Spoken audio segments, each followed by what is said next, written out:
Let me tell you a secret. Comparing children doesn't motivate them, it splits them. It breaks confidence on the outside, and it plants quiet resentment on the inside that can last for years. Parents think they're pushing you to be better. What they're actually doing is teaching you one brutal lesson. You're only lovable when you perform. Before we start, be honest. Did you grow up hearing comparisons like, why can't you be like your cousin? Or, look at your sister, she's smarter than you. Comment Y if yes, N if no. This video is about why comparing kids destroys self-esteem and creates simmering hatred, sometimes toward parents, sometimes toward siblings, sometimes toward the perfect cousin, and most painfully, toward yourself. And if you've ever wondered why you can't feel proud of your wins, why you're anxious around family, or why you secretly hate being around certain relatives, this might be the reason. Let's make one thing clear. Comparison is not feedback. Feedback is specific and actionable. You didn't study enough for this test? Let's build a plan. Comparison is identity warfare. You are less than them. Feedback improves behavior. Comparison attacks your worth. Here's what comparison does to a child's brain. A child needs two things to grow strong: safety and belonging. Safety means I can make mistakes and still be loved. Belonging means I'm accepted as I am. When a parent compares you, they quietly remove both. The message becomes, you belong only if you win.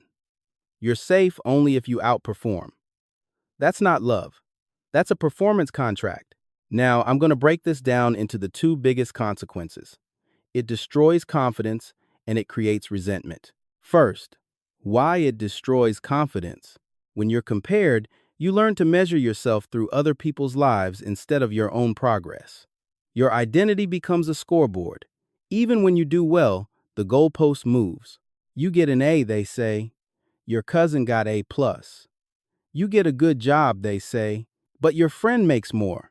You lose the ability to feel satisfaction because you're never competing against yourself. You're competing against an endless list of strangers. Over time, a child internalizes a toxic belief: I'm not good enough. And here's the cruel part. That belief doesn't disappear when you become an adult. It follows you into dating, work, friendships, and self-image. You start overthinking. You people please. You fear being judged. You hesitate to try new things because losing doesn't just mean failing, it means being less. You don't build confidence. You build anxiety. Second, comparison teaches you to hate parts of yourself. A kid who is constantly compared doesn't learn, I can improve. They learn, I'm fundamentally wrong. So they start hiding. They hide mistakes. They hide emotions. They hide dreams that don't match what the family values. They become two people: the version that performs at home and the version that's real in private. That split is exhausting and it drains confidence like a slow leak. Now, let's talk about resentment, the simmering hatred that parents often don't see until it explodes. Comparisons create resentment in three directions.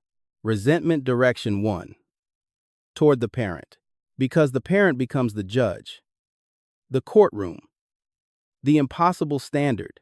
Even if the child still respects the parent, there's often a quiet anger under the surface. Why am I never enough for you? Why do you only see my flaws? Why does love feel like pressure? Resentment direction 2, toward siblings.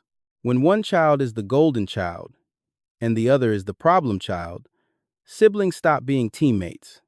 They become rivals. One feels superior but anxious because they must keep winning to stay loved. The other feels inferior but furious because they can never catch up in the parent's eyes. That's how families create lifelong tension with one lazy habit: comparing. Resentment direction 3, toward the perfect cousin or friend. You might not even hate that person personally, but the comparison makes their success feel like an attack on you. They become a symbol of your humiliation. And that's tragic because it poisons relationships that could have been supportive. Quick checkpoint. Have you ever felt resentment toward a sibling, cousin, or even your parents because you were constantly compared? Comment Y if yes, N if no. Now, Let's expose the deeper reason comparisons create hatred. They create scarcity of love. In a healthy home, love feels abundant. We can all be valued.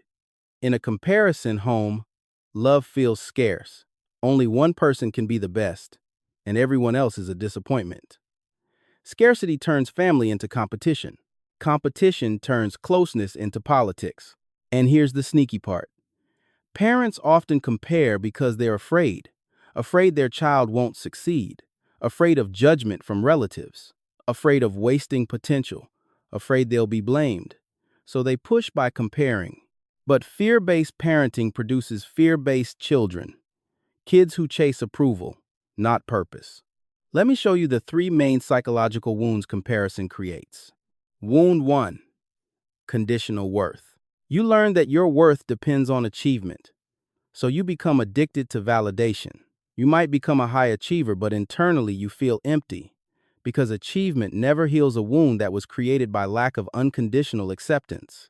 Wound 2. Shame identity. Instead of thinking, I did something wrong, you start thinking, I am wrong. Shame doesn't motivate growth. Shame motivates hiding, lying, or quitting. Wound 3.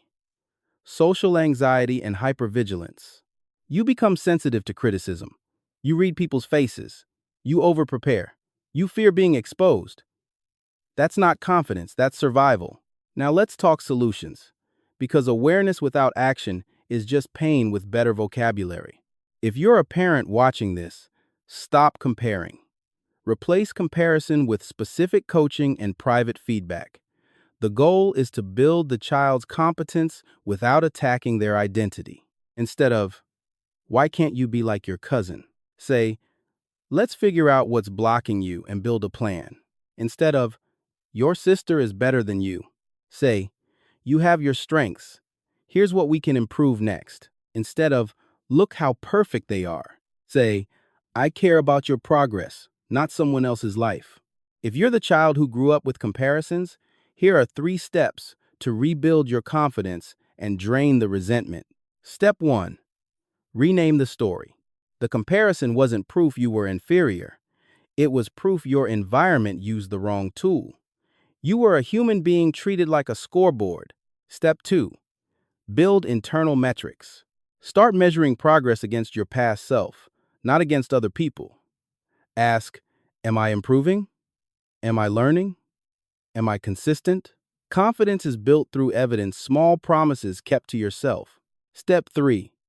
Set boundaries with comparison talk. When family members start comparing you, use a calm line. I don't do comparison conversations. Or, I'm focusing on my own path. Then change the topic or leave. You're not being disrespectful. You're protecting your mind. Here are 2 simple scripts you can use in real life. Script 1. Calm boundary. I understand you mean well, but comparisons don't help me. If you want to talk about my progress, let's talk about my progress. Script 2. Short and firm. I'm not discussing my life through other people's lives. And if they push, repeat. Don't debate. Because the goal isn't to convince them. The goal is to stop the poison entering your system. Final question. Do you want part 2 where I break down how to heal the resentment from childhood comparisons, especially if it affected your relationship with siblings, and how to talk to your parents without exploding? Comment why if you want it, and if you don't. Let me leave you with this. Comparing kids is like pouring salt into a wound and calling it medicine. It doesn't create champions. It creates adults who look successful on the outside and feel broken on the inside. Real confidence grows when a child feels safe to be imperfect while becoming better. And real family love grows when people feel valued without competing for oxygen.